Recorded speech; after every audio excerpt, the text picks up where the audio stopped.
Bueno, continuando con la clase, veamos el recocido de recristalización, que ¿qué es? Es un tratamiento cuyo objetivo es destruir mediante un calentamiento la estructura distorsionada por el trabajo en frío, o sea, eliminar los efectos del trabajo en frío. Luego, el enfriamiento debe ser lento dentro del horno. Esto es importante porque para que no vuelva a darse el caso de tener temperatura y que las fases que están en la superficie empiecen a reaccionar con el medio en que se encuentra, carburar o descarburar, etcétera, lo enfriamos dentro del horno. Entonces, este proceso de recristalización se puede dividir en tres fases. Una que es la recuperación, la segunda etapa es la recristalización y por último el crecimiento de grano. Obviamente que la más importante es la recristalización, que por eso vemos eh, como, como recocido, como el nombre del recocido. En la recuperación es todo el proceso de eh, cambio de energía que se produce antes de que se empiecen a formar granos nuevos. Ven acá empieza como una mini nucleación dentro de los granos y a medida que yo voy aumentando la temperatura en el horno va a empezar esta recuperación del material que empieza a funcionar la recristalización con la nucleación y granos nuevos, digamos, ¿no? La formación de granos nuevos. Acá pueden ver que empieza a formarse pequeños granos que empiezan en los bordes de grano.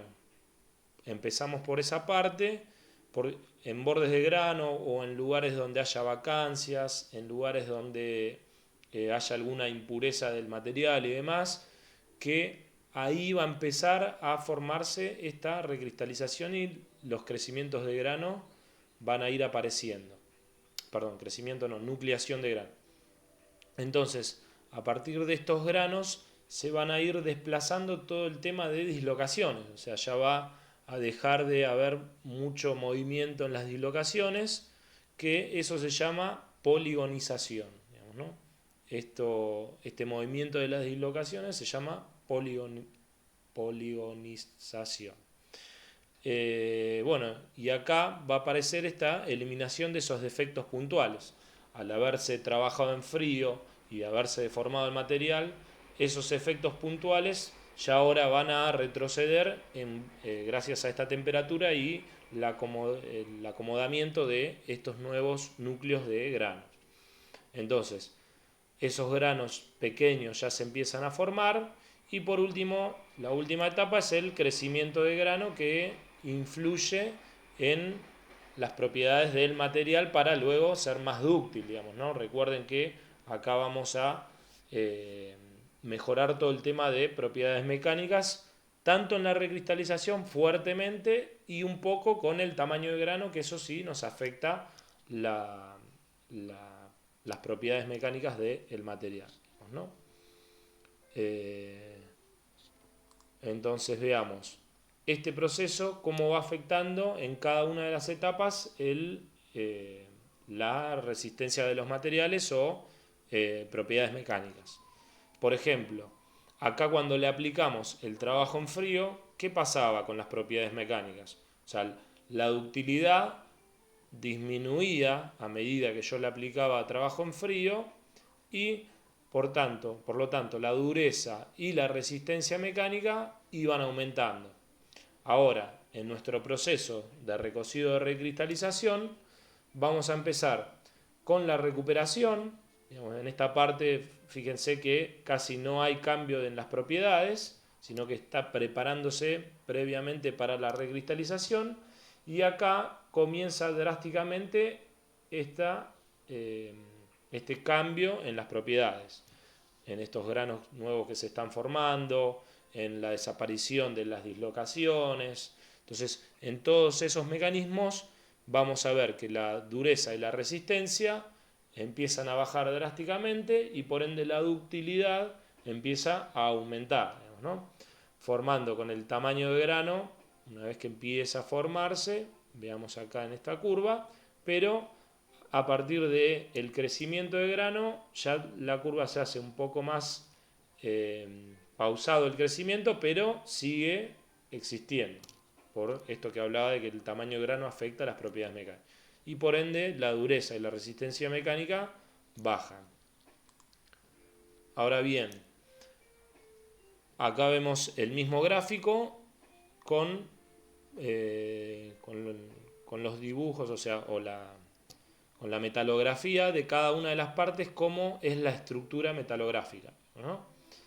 Nosotros tenemos una estructura original, le aplicamos trabajo en frío, aumentaba la dureza, resistencia, disminuía la ductilidad, y al trabajar en frío tenemos granos unidireccionales en la dirección a la cual fue aplicado el trabajo en frío, y tienen distintas propiedades, además de todos los esfuerzos de dislocaciones que tienen dentro, digamos, ¿no? Luego de trabajado en frío, acá vamos a ver en la etapa de recuperación, es similar, nada más que se están recuperando esos granos en los bordes de grano, la nueva nucleación. A partir cuando arranca la recristalización, ven que se empieza a formar estos nuevos núcleos en los bordes de grano, o imperfecciones o impurezas del material. Luego de esos granos empiezan a migrar y empiezan a aparecer nuevos granos chicos, y por último, cuando ya está completa la recristalización, aparece el crecimiento de grano, o empiezan a formarse nuevos granos. Y esto, como veíamos en el gráfico anterior, cambiaba las propiedades mecánicas, ¿no? Entonces este es el esquema de un proceso total de recocido con sus respectivas microestructuras. Vamos a ver qué afecta a la recristalización, digamos, ¿no? La cantidad de formación previa. Cuanto mayor sea la deformación previa, voy a necesitar menos temperatura para recristalizar. O sea, si está muy deformado, con una pequeña temperatura voy a recristalizar mejor. ¿Por qué? Porque hay muchas dislocaciones, hay muchos bordes de grano, entonces ahí va a empezar a formarse esa recristalización, por ende la temperatura es menor. Después, otra de las condiciones es el tiempo, que a mayor tiempo de permanencia en el horno, mayor es la nucleación de estos granos, digamos, ¿no? Con esa temperatura y un tiempo determinado, mayor va a ser la nucleación de los nuevos granos. Después el tamaño inicial de grano, también cuanto menor sea el tamaño de grano, tiene más borde de grano, entonces mayor va a ser la nucleación, o sea, va a favorecer la nucleación. Y bueno, como mencionaba antes, la composición del metal también tiene que ver, porque al ser más puro voy a tener menos imperfecciones que van a hacer que empiecen esos nuevos núcleos a generarse. Entonces, como partía de alguna vacancia o de algún metal de aleación distinta a la que estoy trabajando, ahí va a empezar a ser como un defecto y va a empezar la nucleación. Bueno, para terminar con el tema, vamos a mencionar cuáles son los procesos de trabajo en frío que en la industria mayormente conocemos, que es el laminado. Es una aplicación de dos rodillos y una lámina, por ejemplo, el más común. Por ejemplo, la chapa de que se hacen las latas de aluminio es un material laminado que arranca de un tocho y termina en una plancha de metal que luego va a ser cortada para los copos y generar la lata. Otro de los procesos es el forjado. Vamos a ver en una clase posterior en qué consiste el proceso, pero es una reiteración de golpes a la pieza para aplicar trabajo en frío y mejorar rotundamente las propiedades de ese material, digamos, ¿no? El C es trefilado, o sea, es pasa todo el material por una boquilla, pero es por medio de tracción, o sea, se tracciona el alambre, por ejemplo, es lo más común. Yo tracciono y voy trabajando en frío y reduciendo el diámetro. Después está el de destrucción, que es al revés, o sea, la compresión. Voy comprimiendo el metal a la boquilla y por esa boquilla va a ir saliendo extrudado el material, con la forma de la boquilla, obviamente. Luego el proceso es el embutido, que es por ejemplo lo que le explicaba de las latas de aluminio. Es una plancha y por medio de un macho y una hembra hace la presión y va cediendo el material, se va trabajando en frío y por ende tenemos la lata con distintas propiedades mecánicas a la plancha de aluminio.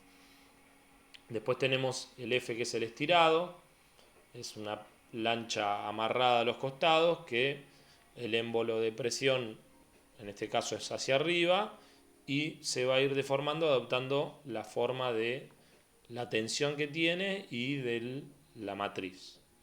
Y por último el doblado, que netamente le da la forma que quiero doblar y por ende va a haber una deformación plástica en ese punto de doblado que va a cambiar las propiedades de la pieza. Y bueno, con esto terminamos la clase de hoy. Así que gracias por la atención y bueno, cualquier consulta, seguimos con la clase del TP, que voy a explicar algunos ejercicios de trabajo en frío. Gracias.